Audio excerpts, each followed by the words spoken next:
got the title Asasa from, I think it was an inspiration. I was looking for a name for my production.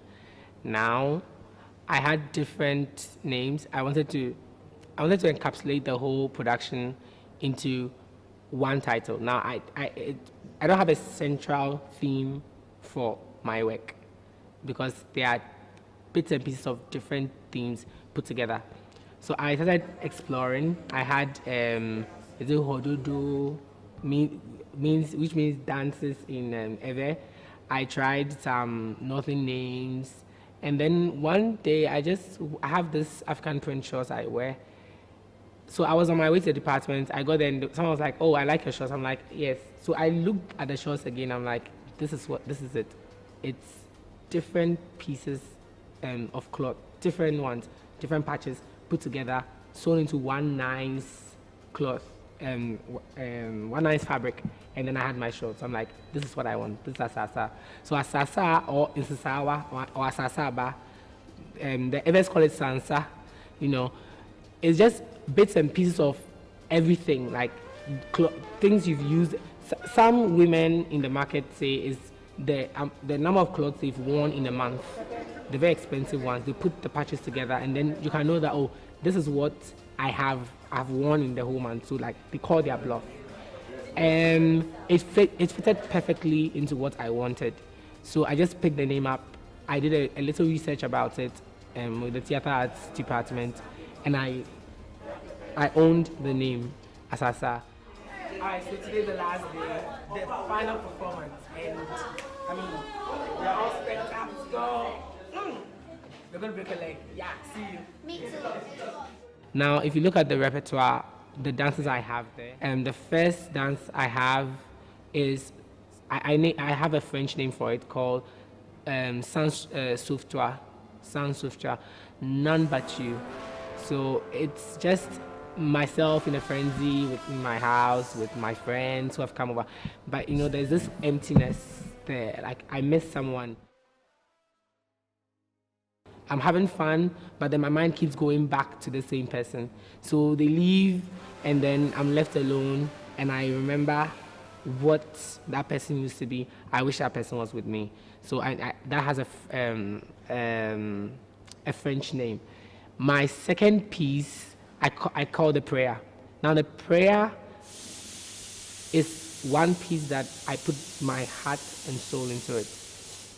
The music choices had been long picked because I worked at a summer camp during the vacation, and we had choreographies with kids, and I'll play music and I'll see how they react to it. Now they reacted to these songs very well. Buju Banton Sound 23 and Almok's Summer Prayer. I put the two together and I'm like, okay, let me see what they have in common. They are all talking about prayer. So the choreography was strong. It's supposed to be very intimate. It's just you and your soul and your God, So I just want the audience to feel that closeness, to feel the dragging and the moving. You need something, Then I went ahead to create a piece called Asasa, and that is the traditional piece.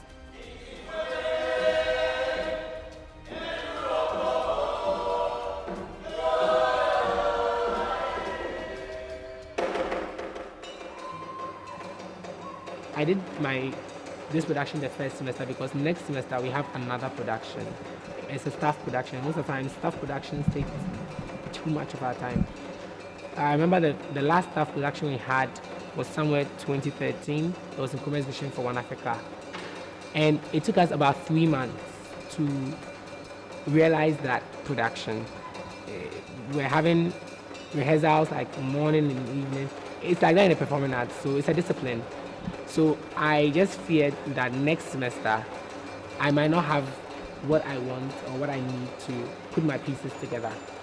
Because the lecturer would have to use the students, I also have to use the students. Now, I almost staged this production in February, but then hard work pays. Like I said, my supervisor is not someone who say no to anything. I mean, we thought about the prospects of doing it next semester, and we're like, okay, fine, we just have to work harder.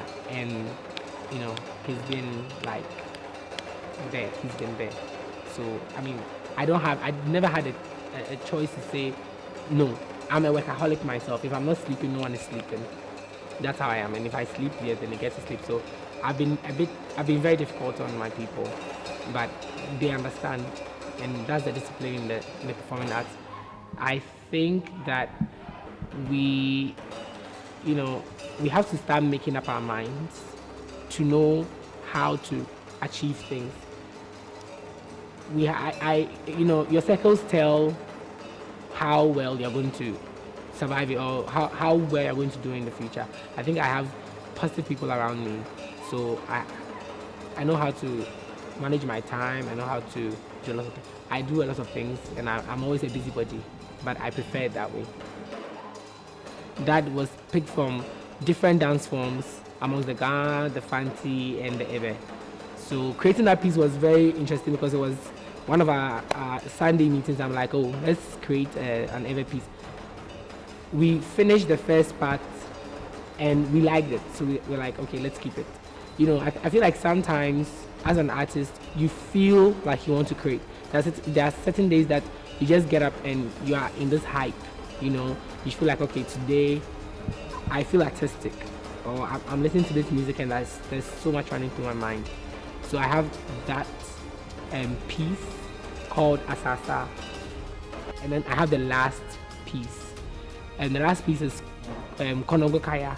And as in Chi, it means that it's just like crabs in the pan.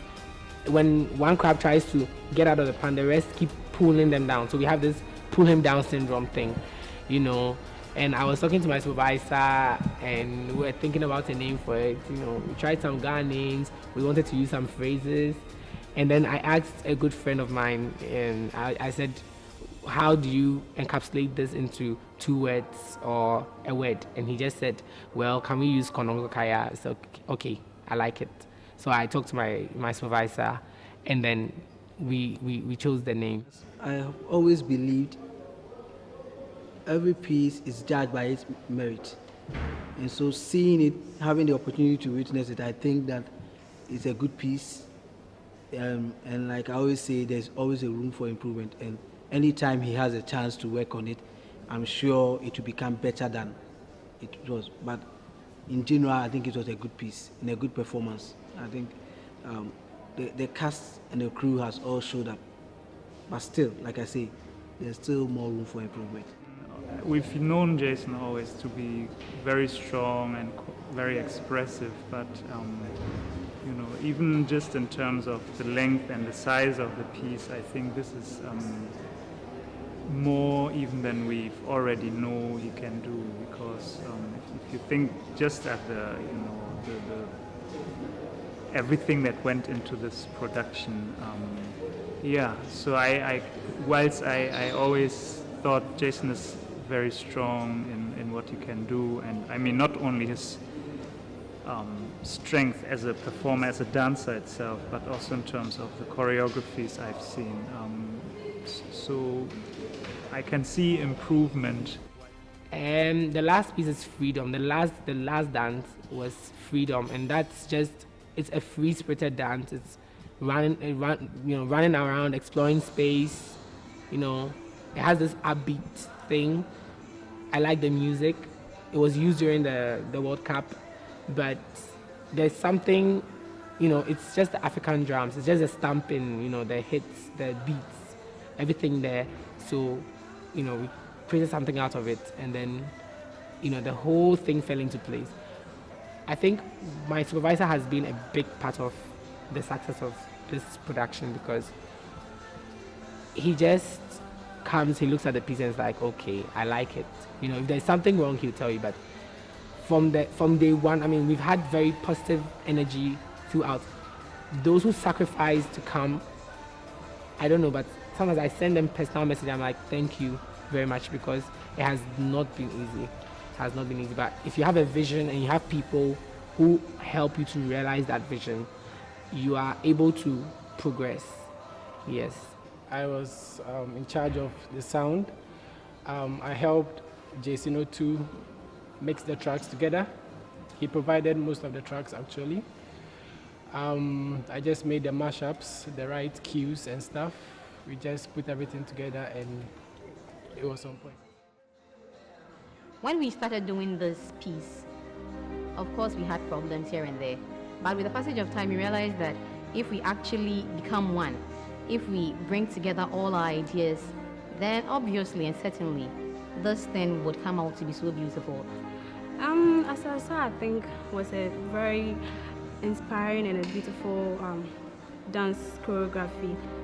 I'm so proud to be a part of it. It was one of a kind, and dance choreography is going to serve as an inspiring piece for those coming up. That's a level 100, 200, and 300 to come up with something nice, something creative in choreography. That's if they want to take it up.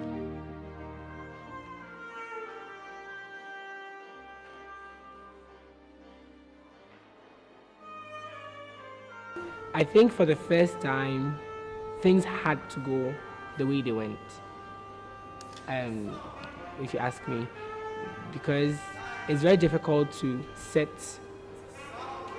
standards or to set a train for people to follow. But then the first time you make your mistakes and then you're able to give a curriculum, you're able to get set rules and set regulations on how things should go. So I think I would say I have tried and to put something there. Probably the next time or the next person to choreograph a piece would have a fair idea of what goes into it. I've seen a few people who have done choreographic works. I love Travis. He's one of my favorite choreographers. So I've followed a trend and picking my theme and picking my ideas for this particular production was a bit challenging. I did not have anything in mind at first. I believe in creating and then after that looking at your work, criticizing your work and then getting meaning from it. So I don't go more into dance drama. I like to do theater. So the style is theatrical. You know, a bit of poetry, a bit of dance, a bit of